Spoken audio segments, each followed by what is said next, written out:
Assalamualaikum warahmatullahi wabarakatuh. Alhamdulillahirabbil alamin wal aqibatu lil muttaqin wala udwana illa 'alal zalimin. Wa asyhadu an la ilaha illallah wahdahu la syarikalah wa asyhadu anna Muhammadan 'abduhu wa rasuluhu sallallahu alaihi wasallam wa ala alihi wa ashabihi wa man ihtada bihadiyih wastanna bisunnatihi ila yaumiddin amma ba'da. Fa inna ahsanal kalami kalamullah wa khairal hadiyi hadi Muhammadin sallallahu alaihi wasallam wa syarral umuri muhdatsatuha wa kullu muhdatsatin bid'ah wa kullu bid'atin dhalalah wa kullu dhalalatin finnari amma ba'da.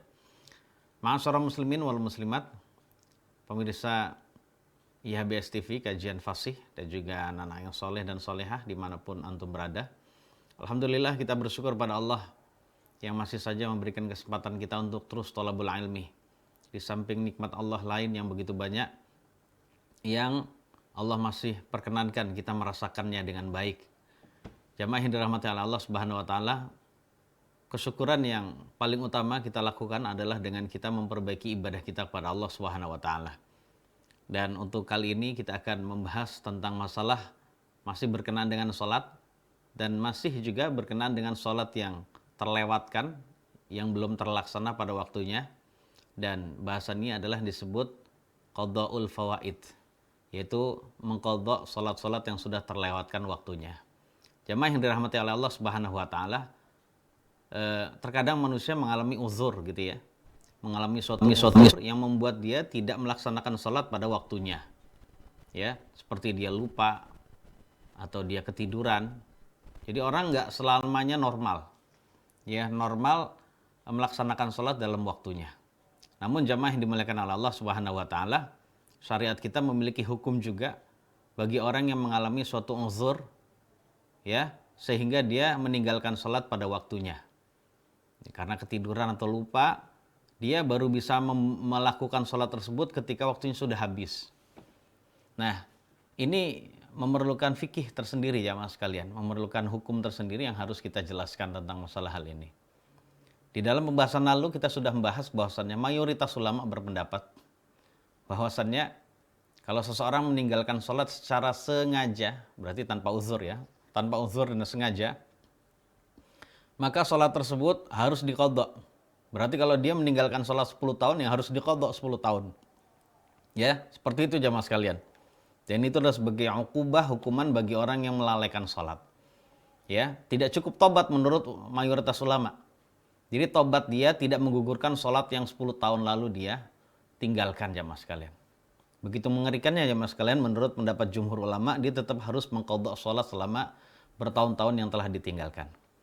Namun kemarin kita sudah membahas juga, ternyata ada sebagian ulama, nah sebagian ini juga banyak yang berpendapat bahwasanya kalau seseorang meninggalkan sholat ya karena sengaja tanpa ada uzur, maka dia tidak wajib mengqadhanya. Ya, diqadha bolak-balik satu salat diqadha 1000 rakaat saja. Itu tidak diterima karena itu adalah salat yang sudah tertentu waktunya. Kalau sudah habis maka satu itu sudah habis pelaksanaannya. Nah, seperti itu jamaah sekalian. Nah, sehingga tidak ada konsekuensi bagi dia melainkan harus bertobat. Jadi melainkan hanya bertobat dengan taubat nasuha saja. Ya, mohon ampun pada Allah, kemudian menyesali, ya, kemudian tobat dengan adanya dia ke depan itu tidak mengulangi lagi, tekad bulat ya. Kemudian dia tinggalkan dosa itu, jangan diulangi lagi. Kemudian diperbaiki amalannya dengan syarat dia menambah amalan-amalan ibadah sunnah dan melakukannya di masjid. Serta kebaikan-kebaikan yang lain dalam rangka menyempurnakan kekurangan dari ibadah sholat kita itu.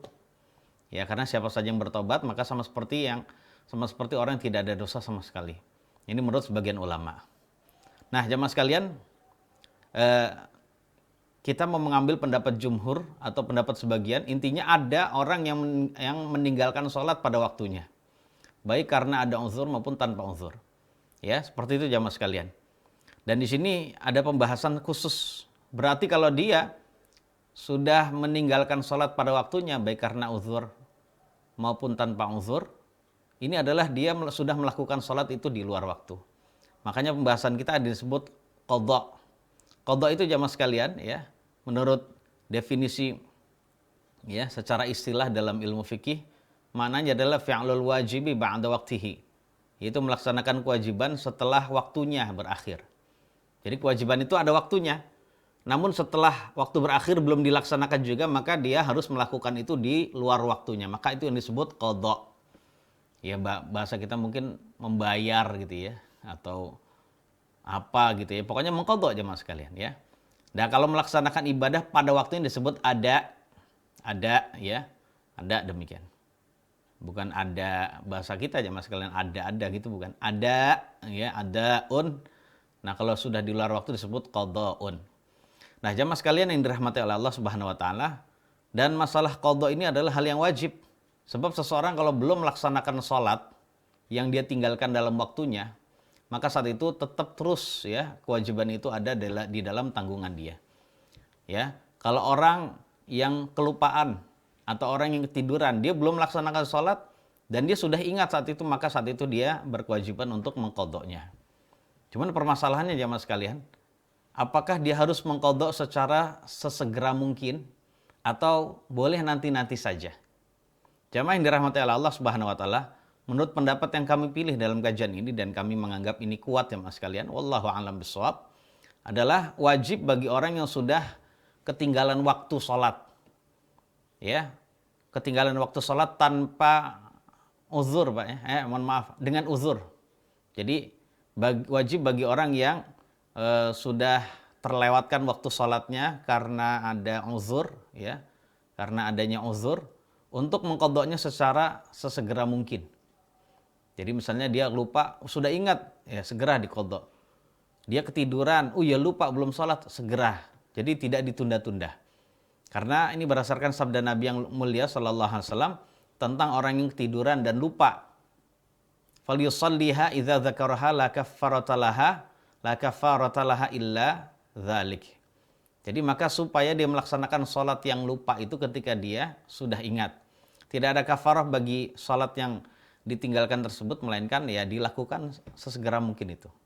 Nah, hadis ini jamaah sekalian menunjukkan bahwasannya kita diperintahkan untuk melaksanakan sholat. Nah, perintah ini adalah kewajiban secara sesegera mungkin untuk dilakukan. Nah, sesegera mungkin ya, jadi al-qadha'u 'alal faur. Jadi melaksanakan sholat walaupun sudah di luar waktu untuk segera. Jadi ketika baru bangun segera dilaksanakan. Ketika dia ingat, ya lupa sholatnya itu baru baru ingat gitu ya, sudah ditinggalkan dalam waktunya, maka saat itu segera untuk dilaksanakan ya mas kalian. Dan yang dimaksud dengan secara sesegera mungkin, maksudnya adalah sesegera mungkin yang normal. Sekiranya dia tidak dianggap sebagai orang yang melalaikan. Ya, artinya namanya segera mungkin kan nggak mungkin dia sholat dalam keadaan tidak dalam keadaan berhadas. Kalau dia dalam keadaan berhadas ya dia wudhu dulu. Ya boleh sikat gigi dulu. Kemudian dia wudhu dulu. Kalau dia berkewajiban mandi, dia wajib mandi dulu gitu ya. Persiapan dulu, nggak masalah ya mas kalian. Kalau dia ingin adzan seperti nanti akan kita sebutkan, nggak apa-apa. Dia kalau ingin melakukan sholat sunnah, boleh nggak apa-apa. Yang penting dia harus segera melakukan hal-hal yang isinya persiapan untuk melakukan sholat itu. Ya. Nah setelah melakukan sholat, boleh melakukan sholat sunnah dulu, nggak masalah ya mas kalian. Yang penting dia segera melaksanakannya. Ya. Memang ada sebagian ulama yang berpendapat dari kalangan mazhab Hanafi dan juga Asy-Syafi'i yang mengatakan bahwasannya bersegera untuk mengqadha salat yang tertinggal waktunya itu hukumnya adalah tidak wajib. Hukumnya hanya anjuran saja tapi tidak wajib. Dan mereka berdalil bahwasanya Nabi SAW ketika bangun dari tidur setelah terbit matahari, berarti belum sholat subuh jamaah sekalian. Jadi Nabi dan para sahabatnya ketika bangun belum sholat subuh, ya bangun dari tidurnya belum sholat subuh setelah terbit matahari. Jadi matahari udah terbit belum sholat pada sholat subuh, maka mereka belum melaksanakan sholat, tidak langsung melaksanakan sholat kecuali setelah mereka pindah ke tempat yang lain. Nah hadis ini menunjukkan bahwa Nabi nggak segera mengqadha tuh, beliau sempat berpindah ke tempat yang lain dulu. Maka jemaah sekalian dijawab tentang penundaan ini, bahwasanya Nabi yang mulia sallallahu alaihi wasallam mengumumkakan alasannya kenapa beliau menundanya. Ya dalam hadis itu, dalam hadis yang sama jemaah sekalian, Nabi mengungkapkan liyakhudz kullu rajulin bi ra'si rahilatihi fa inna hadza manzilun hadarana fihi syaitan. Jadi hendaknya masing-masing laki-laki dari kalian memegang kepala kendaraannya, ya, untuk pindah ke tempat yang lain. Karena ini adalah tempat yang kita didatangi oleh setan. Ini adalah tempat yang didatangi atau yang kita didatangi oleh setan di sini. Ini adalah tempat yang kita didatangi oleh setan sehingga kita pada ketiduran. Waktunya subuh kita nggak bangun, ya. Setan tuh pada senang seperti itu. Yaudah, kita pergi dulu. Ini tempat yang banyak setannya di sini, ya. Akhirnya itu. Nah, karena penyebab ini jamaah sekalian, Nabi menunda untuk mengqadha'nya. Berarti mafhum mukhalafahnya, seandainya tidak ada sebab ini, maka Nabi akan menyegerakannya. Nah, maka pendapat yang kami pilih jamaah sekalian adalah bersegera untuk mengqadha' salat yang sudah tertinggal waktunya, maka itu hukumnya wajib, tidak boleh ditunda-tunda. Berdasarkan hal ini jamaah sekalian, maka ketika ada orang yang sudah bangun tidur setelah terbit matahari belum sholat subuh, maka dia tidak boleh ngulangi tidur lagi, kembali tidur lagi. Udah telat tanggung, ntar aja menjelang subuh, menjelang zuhur gitu. Tidak boleh jamaah sekalian. Jadi tidak boleh demikian itu. Ya kalau dia ingin ngulangi tidur, ya dia melakukan sholat subuh dulu. Dia saat itu tidak dikatakan berdosa. Dia sholat subuh dulu, kalau mau melakukan sholat sunnahnya juga boleh gitu ya. Nah setelah itu baru dia tidur lagi, silakan. Ya, karena sholatnya orang yang sudah terlewatkan waktunya karena uzur ketiduran dan lupa adalah ketika dia sudah bangun dan ingat dan tidak ada waktu lagi setelahnya itu, ya. Jadi seperti itu. Kemudian jemaah yang dirahmati oleh Allah Subhanahu wa taala. Poin yang berikutnya lagi. Bagaimana hukum kalau ada orang ketinggalan sholat wajib beberapa sholat jemaah sekalian? Ketinggalan karena tidurnya lama, lupanya lama, atau ada uzur yang lain yang membuat dia tidak bisa melaksanakan beberapa kali sholat wajib dalam waktunya. Nah ketika uzur telah hilang, dia dalam keadaan meninggalkan 2 atau 3 sholat wajib yang lalu. Bersama dengan sholat yang saat itu dijumpai. Ya, berarti dengan sholat saat itu, misalnya 3 sebelumnya, dengan sholat yang saat itu, 4 sholat yang harus dia lakukan. Pertanyaannya jemaah sekalian, ketika sholat-sholat yang ditinggalkan itu diqadha, apakah harus berurutan sesuai dengan datangnya waktu sholat tersebut terlebih dahulu, yang mana dulu gitu? Apakah harus berurutan? Jamaah yang dimuliakan oleh Allah Subhanahu wa taala, pendapat yang kami pilih juga adalah pendapat jumhur ulama. Ya, pendapat jumhur ulama yang mengatakan bahwasannya wajib untuk melaksanakan sholat yang diqadha, yang sudah habis waktunya secara berurutan. Jadi sholat atau mengqadha sholat yang sudah terlewatkan waktunya itu wajib dilaksanakan secara berurutan. Jadi jangan didahulukan sholat yang hadir saat itu. Jangan didahulukan sholat yang ada saat itu. Karena itu harus belakangan. Sebab sebelumnya ada beberapa sholat yang sudah terlewatkan juga. Itu duluan, baru saat itu sholat yang sudah hadir. Nah, ini berdasarkan hadis ya mas sekalian, yang diriwayatkan oleh Al-Imam Al-Bukhari dan Muslim. Kita tahu kalau hadis itu diriwayatkan oleh Al-Imam Al-Bukhari dan Muslim, maknanya hadis itu tingkat kesahihannya paling tinggi ya mas sekalian di kalangan para ulama muhaddits. Ya, Imam Bukhari meriwayatkan dari Jabir bin Abdullah radhiyallahu anhuma bahwasanya Umar bin Khattab radhiyallahu anhu pernah datang pada hari perang Khandaq. Pada hari perang Khandaq atau perang Ahzab ya di Madinah. Setelah terbenam matahari. Jadi berarti setelah terbenam matahari datang kepada Nabi. Berarti saat itu di waktu maghrib ya. Lalu Umar bin Khattab mulai mencaci maki orang kafir Quraisy. Dan ya mencaci maki karena mereka sudah mencegah Nabi dan para sahabat untuk melakukan sholat pada waktunya. Kemudian Umar berkata, ya Rasulullah, makitu usallil asra hatta kadatis syamsu taghrub. Wahai Nabi, ya, hampir saya tidak melakukan sholat asar. Hampir saya tidak melakukan sholat asar. Sehingga matahari hampir terbenam. Kemudian Nabi SAW bersabda, wallahi ma shallaituha.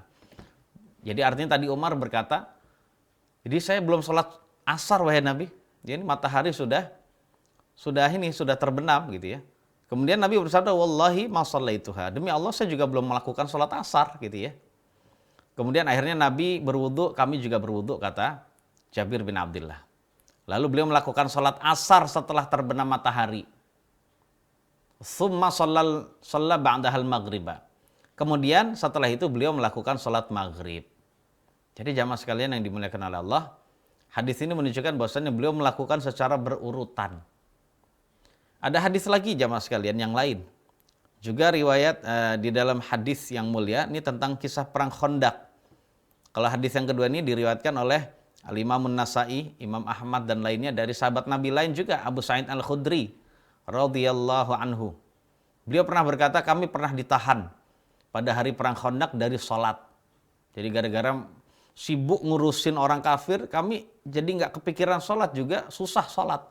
Jadi tertahan dari sholat pada hari perang Khandaq. Sehingga ketika sudah terbenam matahari, ya beberapa saat di waktu malam gitu ya, kami diberikan kemenangan oleh Allah. Jadi menangnya itu adalah setelah terbenam matahari, ya beberapa saat setelah terbenam matahari baru dimenangkan oleh Allah. Ditolong sama Allah Subhanahu wa taala. Wa dzalika qaulullahi ta'ala wa kafallahu al-mu'minina al-qital wa kana Allahu qawiyyan 'aziza. Dan cukuplah Allah yang menolong orang-orang beriman pada waktu peperangan perang Khandaq itu ya. Jadi menolong saat itu cukup Allah. Orang beriman memenangkan peperangan atau ditolong musuh itu kocar-kacir pulang kembali ke kampung mereka masing-masing, ke negeri mereka masing-masing, itu bukan karena diperangi oleh orang beriman, enggak. Orang beriman hanya bisa bertahan saja. Ternyata Allah Subhanahu wa taala yang mengutus para malaikatnya dan juga angin sehingga mereka kocar-kacir pulang ke negerinya masing-masing. Dan itu adalah di waktu maghrib jamaah sekalian. Beberapa saat setelah maghrib udah selesai gitu ya, perang. Dan saat itu jamaah sekalian, ya Nabi yang mulia sallallahu alaihi wasallam memanggil Bilal, "Wahai Bilal, kemari kamu." Kemudian Bilal ya radhiyallahu anhu mengumandangkan iqamah. Mengumandangkan iqamah salat zuhur.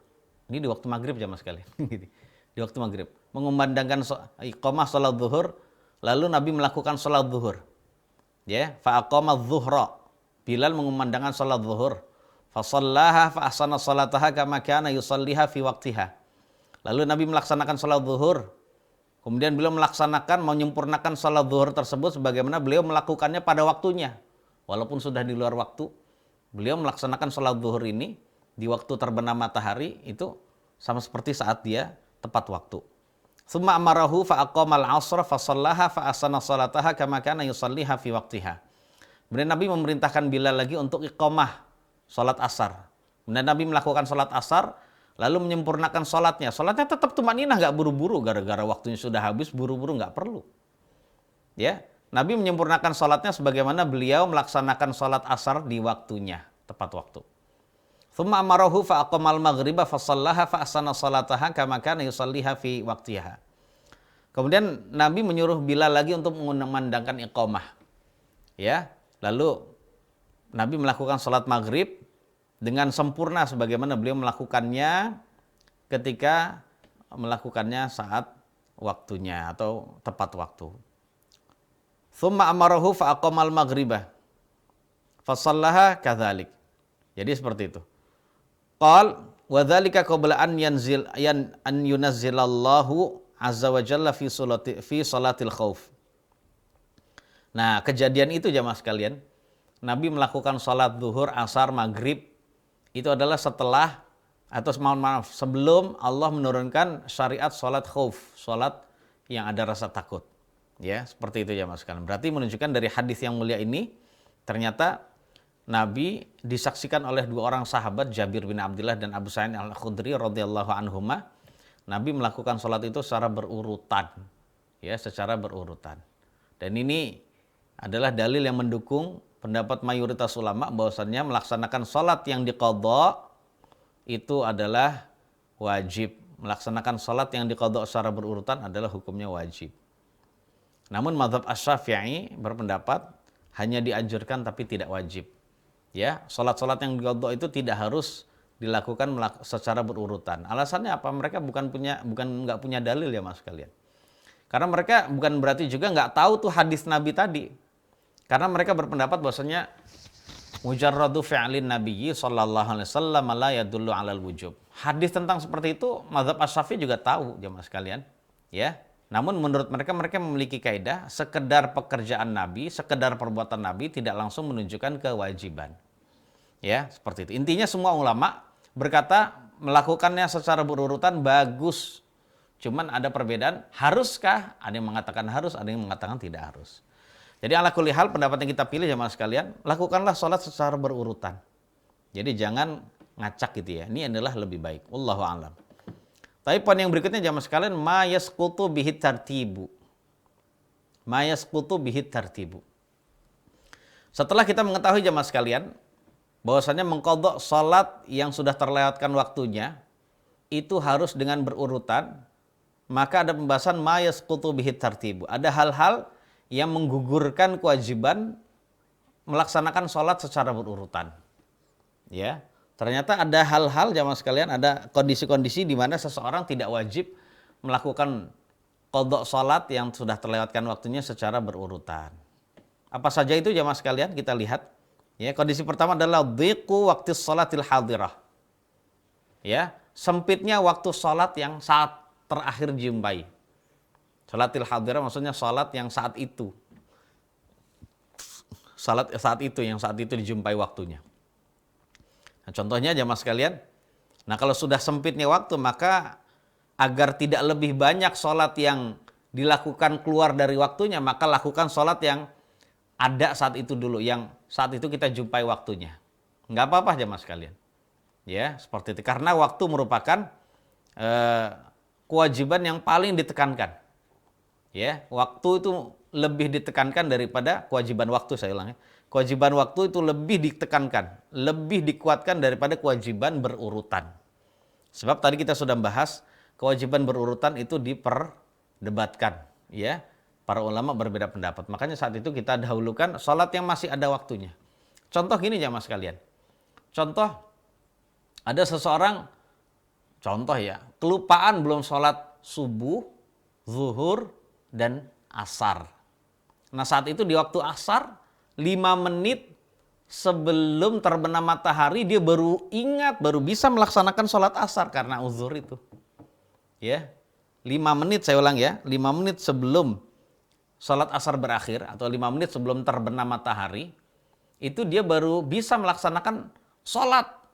Ya, berarti saat itu jamaah sekalian dia persiapan dulu wudhu dan sebagainya. Ketika selesai wudhu tinggal 4 menit. Padahal 4 menit ini jamaah sekalian nggak bisa melakukan sholat subuh, zuhur, asar. Yang berjumlah berapa itu? 10 rakaat nggak bisa jamaah sekalian. Berarti saat itu yang ketinggalan adalah sholat subuh dan zuhur. Nah kalau kita ndulin subuh dan zuhur berurutan, nanti sholat asarnya dikerjakan di waktu maghrib. Berarti nanti ada 3 sholat yang sudah keluar dari waktunya. Maka untuk bisa menjaga waktu sholat asar yang saat itu masih dijumpai waktunya, maka lakukan sholat asar dulu. Begitu jamaah sekalian. Lakukan sholat asar dulu. Yang saat itu waktunya sudah mepet. Nah sehingga sholat asar ini kita lakukan tepat waktu. Adapun sholat subuh dan zuhur itu memang sudah kelewatan dari awal. Ya sudah nggak apa-apa walaupun dikerjakan di waktu maghrib, tidak mengapa. Nah nanti kalau di waktu maghrib tetap yang dilakukan pertama adalah sholat subuh dulu. Kemudian habis itu baru sholat zuhur. Ya, setelah itu barulah dia melaksanakan sholat maghrib. Ingat ya dalam kondisi seperti ini tidak mengapa ya melakukan sholat atau mengqadha sholat tidak berurutan. Itu yang pertama jamaah sekalian. Ya, sempitnya alias mepetnya waktu sholat yang ada saat itu, yang dijumpai saat itu. Kemudian yang kedua jamaah sekalian, yang menggugurkan kewajiban tartib. Tartib itu mengurutkan sholat. Fuwatul atau fawatul jamaati. Ya, telatnya sholat berjamaah. Atau terlewatkannya sholat berjamaah. Maka siapa saja jamaah sekalian, ini contoh ya. Ada orang yang sudah terlewatkan waktu sholat zuhur misalnya. Jadi dia sudah keluar dari waktu zuhur. Lalu ia khawatir kalau dia mengqadha sholat zuhur di waktu asar itu, dia ketinggalan sholat berjamaah. Ya, dia ketinggalan sholat berjamaah. Dia baru ingat, oh iya tadi saya belum sholat zuhur. Padahal itu sudah azan sholat asar. atau selesai dari adzan sholat asar, yang berarti saat itu orang udah persiapan mau sholat asar sedangkan dia belum sholat zuhur. Maka dalam kondisi begini jamaah sekalian, berdasarkan pembahasan kita ini adalah kalau kita seperti itu, maka kita lakukan dulu aja sholat asar, nggak apa-apa. Soalnya sholat zuhur yang 4 rakaat ini, apalagi ada sebagian masjid ya mas sekalian, antara adzan dan iqamah itu cepat, ya cepat sekali gitu ya. Ya khusus, jadi berapa? Cuman 3 menit atau 4 menit. Nah itu dilakukan untuk sholat 4 rakaat agak lama, takut ketinggalan sholat berjamaah asar, maka saat itu sudah dia sholat asar dulu. Dia melakukan sholat asar dulu, walaupun zuhurnya belum, di asar dulu. Bersama, niatnya sama dengan imam dan para jamaah yang lain. Nah, setelah dia melaksanakan sholat asar, barulah dia melaksanakan sholat zuhur. Ya, seperti itu jamaah sekalian. Itu cara yang pertama jamaah sekalian. Nah, saat itu asar dulu baru zuhur, karena dia khawatir untuk telat. Jadi khawatir telat sholat berjamaah. Namun, ada namanya jamaah sekalian. Pilihan yang kedua, ini dalam masalah hal ini ya jamaah sekalian. Pilihan yang kedua, diperbolehkan juga bagi dia untuk masuk, ya sudah ngikut bersama dengan imam. Imamnya 4 rakaat, dia juga 4 rakaat. Tapi dia niatnya sholat zuhur. Imamnya niat sholat asar, kemudian makmumnya niat sholat zuhur. Makmum yang belum ketinggalan sholat zuhur ini niatnya sholat zuhur. Itu juga boleh jamaah sekalian. Ya, itu juga boleh. Namun, wallahu a'lam bishawab, yang lebih baik, ya nggak perlu seperti itu. Niatnya antara imam dengan makmum samain aja. Ya kalau saya lebih milih pendapat yang pertama tadi. Nah kalau sudah seperti itu lakukan sholat asar saja. Nah setelah sholat asar nanti kita baru mengqadha sholat zuhur. Wallahu a'lam bishawab. Taib. Yang ketiga, kondisi yang ketiga jamaah sekalian. Tidak harus, kondisi yang ketiga yang membuat kita tidak harus melakukan sholat yang sudah terlewatkan waktunya secara berurutan. Fawatu ma la yumkinu qadha'uhu ala wajhil infirad. Ka sholatil jumu'ah. Yaitu terlambatnya sholat yang tidak mungkin diqadha secara sendirian. Ada sholat yang nggak bisa diqadha secara sendirian, Pak. Jamaah sekalian ya. Nah, jadi contohnya sholat Jumat. Ya khawatir sholat Jumatnya telat, ya nggak dapat 1 rakaat pun, ya sudah. Sholat yang pernah ketinggalan dulu gitu. Pas lagi sholat zuhur, qomat sholat zuhur, ya mas, sholat Jumat maaf ya. Pas kumandang iqamah sholat Jumat, dia baru ingat bahwasannya dia meninggalkan sholat isya semalam. Ya, meninggalkan sholat isya semalam. Waduh, saya belum sholat isya. Lagi dengerin khutbah itu baru ingat dia. Mungkin khutbahnya itu berkenaan dengan masalah kedudukan sholat, ya, atau beratnya, atau apa namanya sanksi meninggalkan sholat. Mungkin dari situ dia baru ingat, oh iya saya meninggalkan sholat semalam, lupa saya. Langsung ketidur. Nah, kalau sudah seperti itu, apakah dia melaksanakannya saat itu? Jawabannya tidak. Jawabannya tidak jamaah sekalian. Ya, dia tetap melakukan sholat Jumat saja. Sebab kalau dia melakukan sholat asar, sholat isya 4 rakaat. 4 rakaat ini lama jamaah sekalian, lebih dari 5 menit kalau dia tumakninah. Kalau dia melakukan 4 rakaat, itu bisa menyebabkan dia telat sholat Jumat.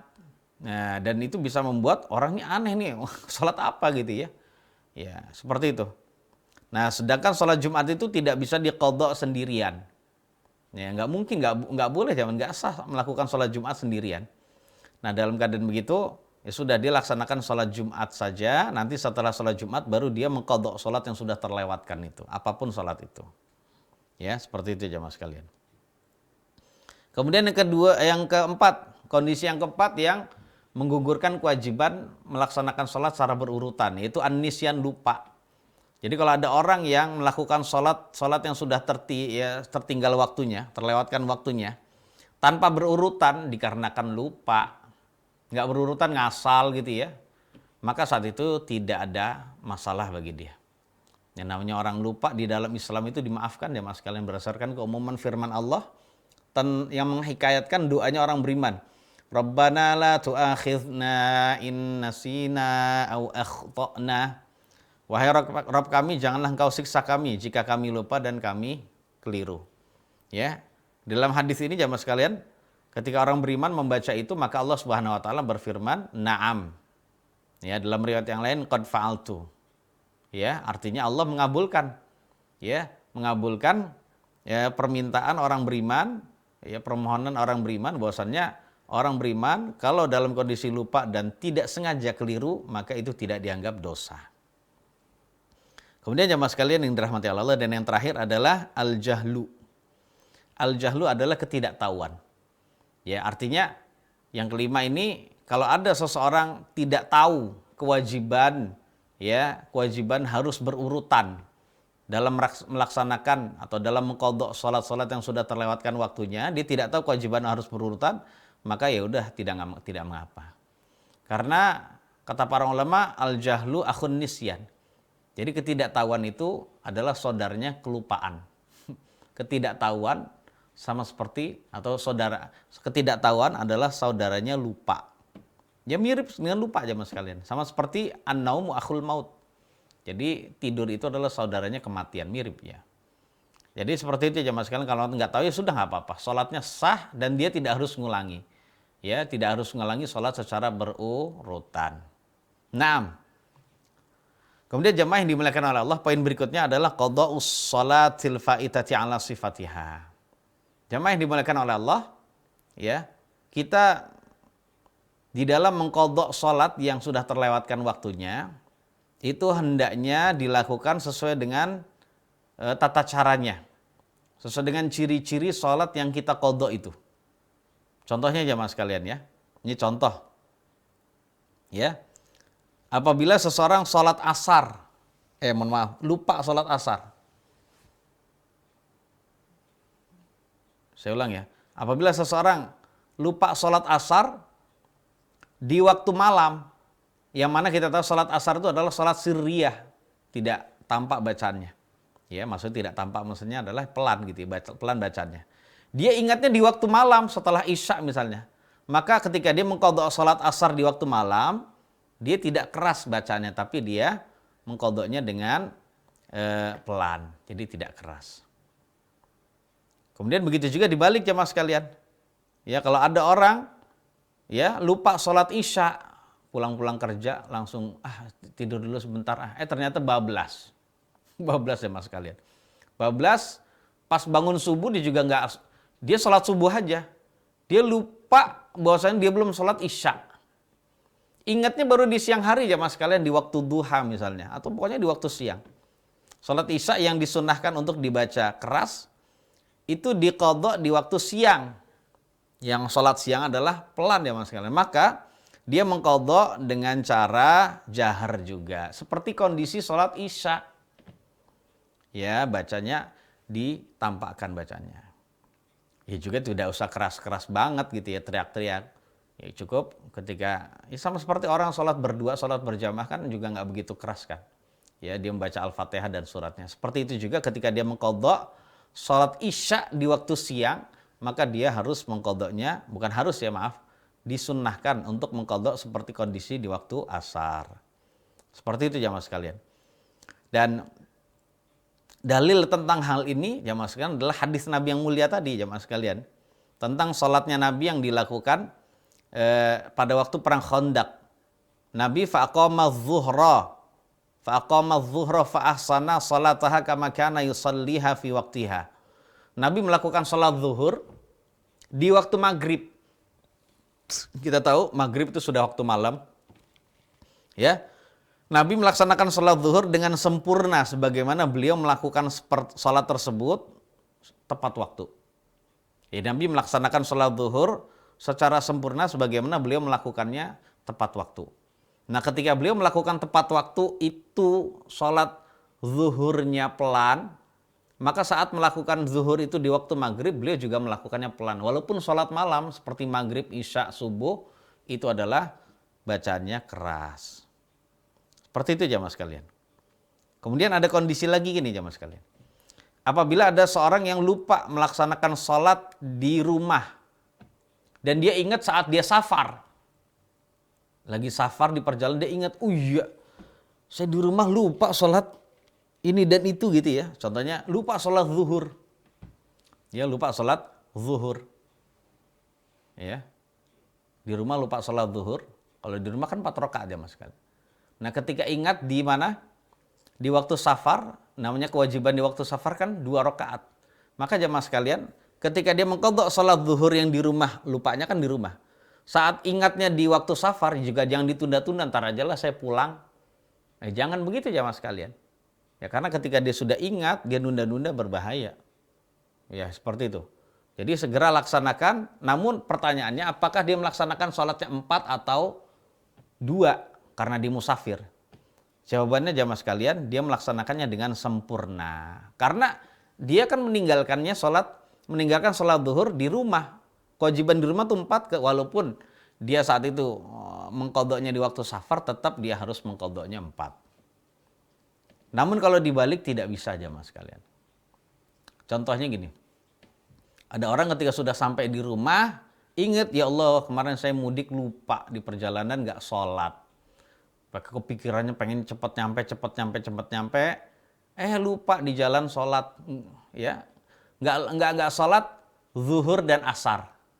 Berarti nggak sholat 2 sholat ini. Ya kalau sholat harusnya dia cuma mengerjakan 2 rakaat salam, 2 rakaat zuhur, kemudian 2 rakaat asar gitu ya. Namun dua-duanya lupa. Ingatnya baru di rumah. Ingatnya ketika sudah sampai kembali lagi ke rumah. Nah dalam kondisi begini jamaah sekalian, maka dia tidak melaksanakannya 2 rakaat. Maka dia harus melaksanakannya 4 rakaat salam, 4 rakaat salam. Ya, jadi demikian. Kemudian jamaah sekalian yang dimuliakan oleh Allah Subhanahu wa taala. Tentang masalah qadha'us sunanir rawatib. Mengqadha salat sunnah rawatib. Nah, disyariatkan jamaah sekalian ternyata salat sunnah rawatib itu diqadha bagi orang yang memang sudah melaksanakannya, biasa melakukannya, kemudian dia ingin melakukannya tidak bisa melakukannya di dalam waktunya, dia baru bisa melakukannya setelah waktunya terlewatkan, maka jawabannya diperbolehkan. Ya menurut pendapat ulama yang kita pilih dalam pembahasan ini. Jadi boleh jamaah sekalian. Nah, sehingga ketika kita mengqadha tetap kita mendapatkan pahala yang dimaksudkan itu, sebagaimana halnya kalau kita melakukan sholat tersebut tepat waktu. Melakukan sholat apa? Sholat sunnah rawatib tersebut tepat waktu. Kemudian pembahasan terakhir jamaah sekalian dalam bahasan kita kali ini, hukum azan dan iqamah serta berjamaah di dalam sholat yang terlewatkan waktunya. Jamaah yang dimuliakan oleh Allah Subhanahu wa taala. Ketika ada orang yang sudah terlewatkan sholat wajib, ya kelewatan dari waktunya gitu ya, dia melakukannya sudah di luar waktu, maka tetap disyariatkan bagi dia untuk mengqadhanya dan didahului dengan azan dan iqamah. Ya walaupun dia sudah habis waktunya, tetap disunahkan untuk melakukan azan dan iqamah. Ya. Dan biasanya dia melakukannya secara berjamaah. Ya ternyata secara berjamaah, telatnya secara berjamaah. Ya sudah boleh diqadha juga secara berjamaah ya mas sekalian. Dan ini berdasarkan hadis Abu Qatadah ya mas sekalian. Ya, jamaah sekalian yang dirahmati oleh Allah, terkhusus pada anak-anak yang soleh dan solihah. Jadi hadis Abu Qatadah tentang kisah tidurnya Nabi dan para sahabatnya di waktu sholat subuh sampai terbit matahari belum sholat juga. Jadi kisahnya Nabi itu lagi safar ya mas kalian. Ya safar, kemudian beberapa waktu sebelum waktu terbit fajar, sebelum subuh, ya Nabi dan para sahabat, atau di waktu malam, Nabi dan para sahabat berhenti beristirahat di suatu tempat. Nabi jamaah sekalian memerintahkan Bilal untuk menjaga waktu sholat. Siapa di antara kalian yang mau menjaga waktu sholat kita supaya nanti nggak kesiangan sholat subuh? Ya ternyata Bilal menyanggupi jamaah sekalian. Nah Bilal menyanggupi. Nah saat Bilal menyanggupi lah Bilal menghadap terbitnya fajar. Jadi menjaga waktu sholat dengan cara duduk senderan menghadap terbitnya fajar. Ya menghadap ufuk timur jamaah sekalian. Nah gimana sih kalau orang udah kecapean juga Bilal ini, nunggunya duduk kemudian senderan lagi. Udah akhirnya Bilal yang ditugaskan atau yang sanggup menjaga waktunya sholat juga ketiduran. Akhirnya pas datang waktu subuh nggak ada yang bangun. Terbit matahari juga belum ada yang bangun. Ya, sampai matahari itu sudah agak meninggi, sudah mungkin terasa panas di pipi atau di tubuh sebagian sahabat. Akhirnya sahabat yang pertama kali bangun adalah Umar bin Khattab. Ketika Umar bin Khattab bangun, dia bertakbir, ya Allah kaget ini. Kita belum pada sholat. Itulah paniknya para sahabat ketika belum melaksanakan sholat. Jadi panik gitu. Akhirnya Nabi juga bangun. Terus sahabat Nabi kayak kebingungan gitu. Udah santai aja, kalian ini bukan karena kelalaian. Ya, bukan karena kelalaian. Nah, ternyata saat itu ya mas sekalian, Nabi tidak segera mengkodoknya. Beliau menjelaskan, ayo kita pindah dulu, pindah. Kita bawa kendaraan kita. Pindah nih tempat yang didatangi yang setan ini. Buktinya kita sampai nggak bangun semuanya ya.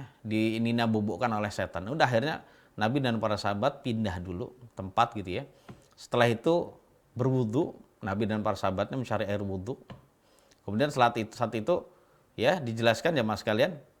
Ya dijelaskan Nabi pernah berkata kepada Bilal, "Kum fa'adzinin nasa bis-shalah." Hai Bilal, kamu berdiri, kumandangkanlah azan kepada manusia. Ya, kumandangkan azan itu padahal itu sudah terbit matahari jemaah sekalian dan sinarnya sudah terang gitu ya. Kemudian Nabi SAW ketika sudah ingin memulai sholat, ya Nabi baru menyuruh Bilal untuk melaksanakan kumandang iqamah. Bahkan sebelum iqamah itu Nabi dan para sahabat sholat sunnah sebelum subuh dulu. Setelah itu baru kumandang iqamah, baru sholat subuh jemaah sekalian secara berjamaah. Berarti menunjukkan ya mas sekalian, walaupun telat waktunya, tetap disyariatkan untuk azan, untuk iqamah, untuk berjamaah. Ya, seperti halnya normal seseorang sholat tepat waktu. Nah inilah jemaah sekalian, memang keadaan orang tidak selalu normal sholat tepat waktu terus gitu ya. Ya karena kita sering atau terkadang kita mengalami uzur, maka inilah hukum-hukum yang berkenaan dengan sholat yang dilakukan sudah di luar waktu jemaah sekalian. Wallahu a'lam bis-shawab. Barangkali di antara jemaah sekalian kalau ada yang mau bertanya dipersilakan.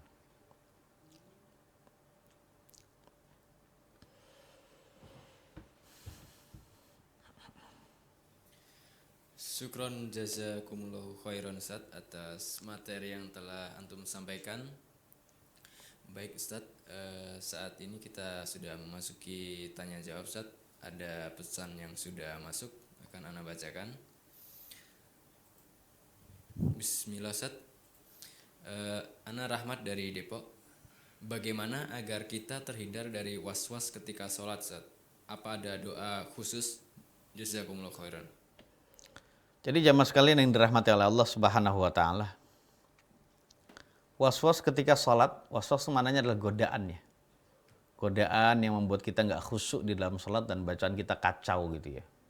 Karena ternyata pikiran itu di dalam hati kita itu begitu banyak berkecamuk sehingga sholat sama sekali nggak kepikiran tentang Allah, tidak zikir kepada Allah. Jadi hatinya itu ya memang lisannya mengucapkan semua bacaan sholat yang wajib dan yang sunnah. Namun ternyata pikirannya sama sekali kosong, tidak ada mengingat Allah, bacaan sholat, dan tidak menghadirkan hatinya bahwasanya dia sedang berada di hadapan Allah dan merendahkan diri padanya. Nah itu termasuk was-was. Kalau sudah seperti itu ya mas sekalian, merasalah malu kepada Allah. Bahwasanya yang pertama ini, merasalah malu kepada Allah. Bahwasanya isi hati kita yang begitu itu diketahui oleh Allah. Diketahui ya mas sekalian. Dan kita merasa malu, kalau sudah merasa malu, ternyata kita menghadap Allah, namun pikiran kita kemana-mana, harus merasa malu. Sebagaimana malunya seseorang, kalau dia sedang di hadapan orang lain, dia pandangannya kemana-mana gini. Jadi orang lain ngomong, dia juga ngomong, tapi pandangannya ke sini-sini. Ini berarti nggak menghormati. Sebab kalau kita terus-terusan seperti itu, kita sama seperti tidak menghormati Allah Subhanahu wa taala. Ini harus kita hadirkan.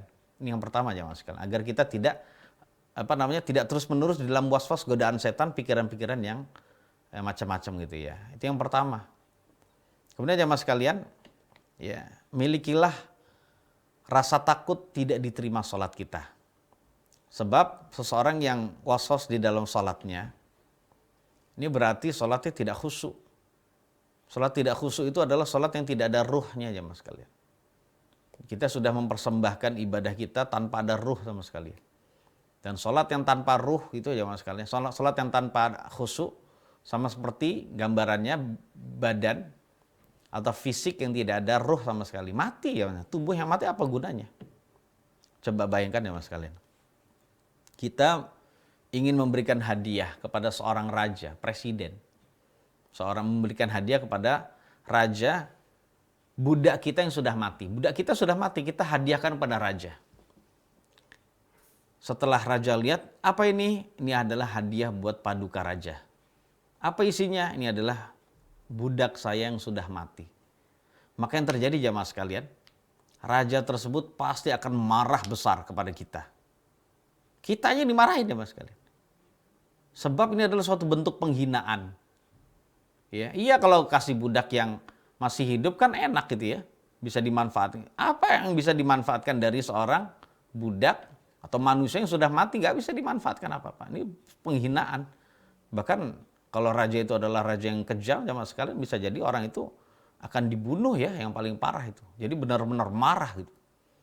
Lalu bagaimana jamaah sekalian? Kalau yang kita persembahkan kepada Allah itu adalah salat yang tidak ada khusyuk sama sekali. Berarti saat itu salat yang tidak ada ruh sama sekali. Inilah yang membuat kita khawatir ditolak. Seperti halnya raja tadi nggak akan mau menerima ya hadiah berupa budak yang tidak bernyawa lagi. Seperti itu jamaah sekalian. Harus takut. Perasaan takut ditolak ibadahnya ini adalah perasaan yang benar. Ya, seperti itu. Kemudian jamaah yang dimuliakan oleh Allah Subhanahu wa taala, yang berikutnya ya, kita biar tidak was-was ya harus kita hadirkan juga perasaan kita berada di hadapan Allah. Kemudian kita konsentrasi belajar tentang baca arti dari bacaan-bacaan sholat yang sudah kita ketahui. Yang belum tahu ya harus dipelajari artinya. Yang sudah tahu artinya ya harus didalami artinya, harus dihayati. Ya, cara menghayati bacaan-bacaan sholat di dalamnya itu adalah dengan cara kita bacaannya pelan-pelan agar kita bisa merenungkan, menghayati maknanya. Ya, seperti itu jamaah sekalian. Jadi jangan cepat-cepat. Orang ingin sholatnya khusyuk itu nggak bisa cepat-cepat, Pak. Contohnya orang ingin mendalami, ingin mengarungi makna, ingin menghayati makna dari doa duduk di antara dua sujud. Rabbighfirli warhamni wajburni warfa'ni wahdini wa'afini warzuqni. Kalau bacaan seperti saya tadi tuh, orang nggak bisa khusyuk, susah. Dia bisa akan baca khusyuk dengan kita baca pelan ya mas sekalian. Dia akan menghadirkan itu. Rabbighfirli warhamni wajburni warfa'ni wahdini wa'afini warzuqni. Begitu. Itu yang bisa dia lakukan, itu bacanya pelan-pelan. Itu bacaan yang sunnah loh jamaah sekalian menurut mayoritas ulama. Lalu bagaimana dengan bacaan Al-Fatihah? Ya, seperti itu. Kemudian jamaah sekalian, was-was juga bisa dihilangkan kalau kita berlindung kepada Allah. Ya. Boleh kita lagi sholat, pikirannya macam-macam, bacaan kita kacau gitu ya. Ya kita boleh menghentikan bacaan sholat kita, bacaan asli sholat kita. Apapun bacaan itu dengan kita membaca a'udzubillahi minasyaitonirrajim. Ini bukan bacaan a'udzubillahi minasyaitonirrajim ketika memulai baca Al-Fatihah loh ya, bukan. Ini baca isti'adzah atau minta perlindungan tersendiri. Kita baca lagi sambil hayati ya mas sekalian. Aku berlindung pada Allah dari setan yang terkutuk. A'udzubillahi minasyaitonirrajim. Bacanya pelan-pelan saja. Setelah itu meludah ke sebelah kiri 3 kali. Ya kalau di sebelah kiri ada teman kita ya sudah meludahnya ke sebelah kiri di baju kita aja. Tuh gitu. Ya meludah sedikit tentunya, yang ada sedikit droplet ya mas sekalian. Enggak apa-apa, namanya baju sendiri kan ya. Kita niatkan meludah itu adalah untuk menghinakan setan. Tuh, insya Allah. Nah sambil itu tetap ada usaha untuk bisa konsentrasi, mengarahkan pandangan kita, kemudian mengkonsentrasikan, memfokuskan pikiran kita, insya Allah kita akan bisa. Karena memang yang membuat kita pikiran macam-macam itu adalah setan. Berlindunglah pada Allah yang menguasai setan. Insya Allah Allah akan melindungi kita sehingga salat kita bisa khusyuk. Seperti itu jamaah sekalian. Wallahu a'lam bishawab. Nah. Nah Ustaz, barakallahu fiik atas jawaban yang telah antum sampaikan Ustaz. Lanjut ke pertanyaan berikutnya Ustaz. Bismillah.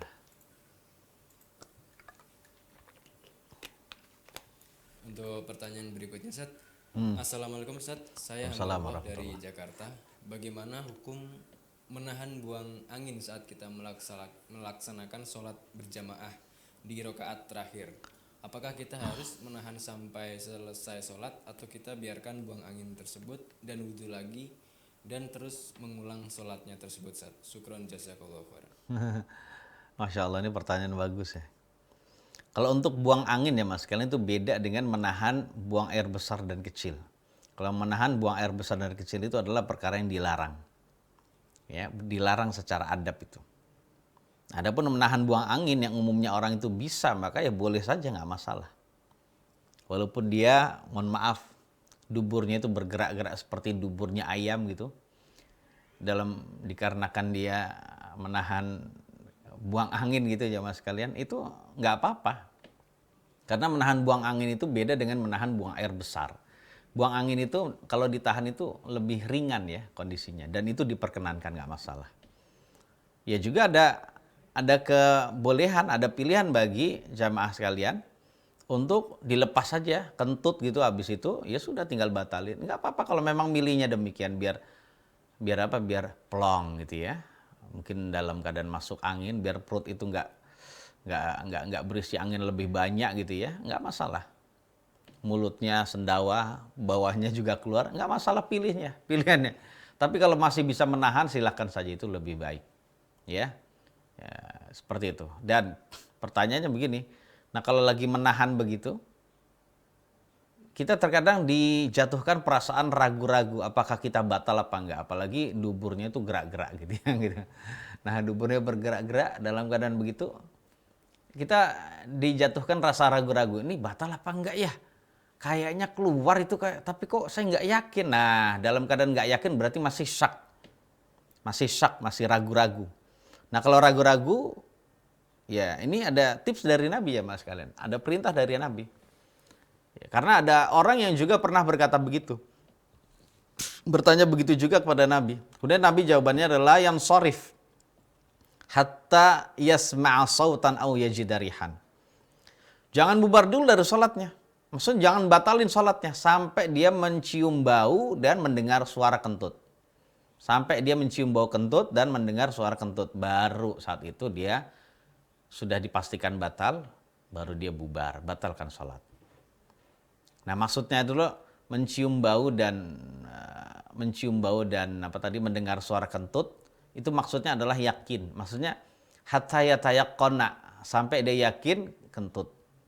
Walaupun dia tidak mencium bau dan juga tidak mendengar suara kentut, maka kalau dia yakin ya sudah batal.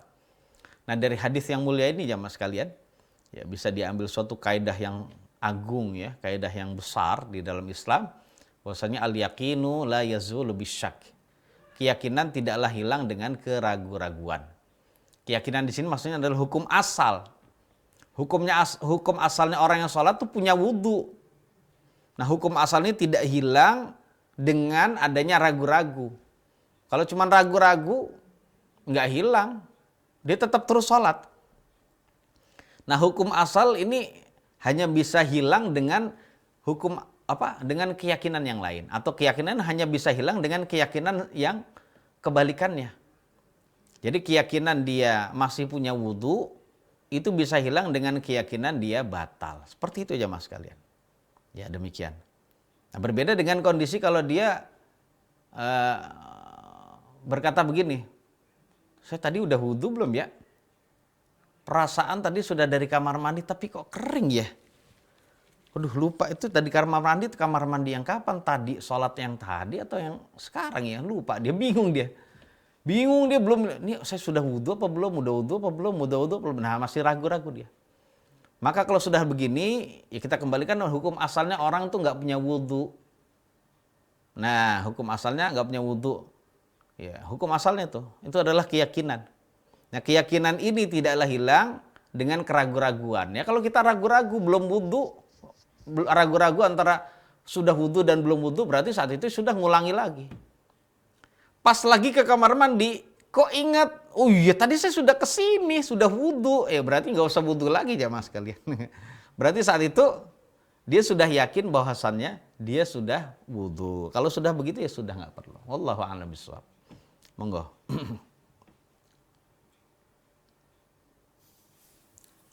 Nah, Ustadz, barakallahu fiik atas jawaban yang telah antum sampaikan, semoga bermanfaat. Baik, Ustadz, ke pertanyaan berikutnya ya, Ustadz. Bismillah, Assalamualaikum, Ustadz. Izin Waalaikumsalam bertanya, warahmatullahi wabarakatuh. saya sholat witir belum salam, namun sudah terdengar azan subuh. Apakah sholatnya witir tadi sah, Ustadz? Barakallahu fiik. Baik. Ya, jamaah sekalian, ada orang yang witirnya terlalu mepet menjelang subuh. Ya. Nah, ketika dia masih menyempurnakan witir, ya, masih menyempurnakan witir, ternyata sudah ada azan subuh, ya teruskan saja. Teruskan saja. Maka kondisi demikian itu tetap ya dia dianggap sebagai orang yang menjumpai witir tepat waktu. Menjumpai witir secara full dalam waktunya. Enggak masalah, lakukanlah. Karena menurut mayoritas ulama, seseorang dikatakan mendapatkan waktu, masih mendapatkan waktu minimal, ini minimal paling telat. Ini menurut mayoritas ulama, apabila dia sempat menjumpai takbiratul ihram saja di dalam waktunya. Setelah itu, ya mungkin kita katakan pas ruku sudah azan. Contohnya ada witir 1 rakaat. Pas ruku sudah azan, maka saat itu sudah teruskan. Salat witirnya teruskan sampai habis, selesai. Nah, salat witir yang demikian ini hukumnya sama seperti salat witir yang tepat waktu, sama. Gak apa-apa. Tapi ketika dia baru takbir, Allahu Akbar. Barnya belum selesai jamaah sekalian. Berarti ya sudah, nggak usah. Nah, demikian. Wallahu a'lam bishawab.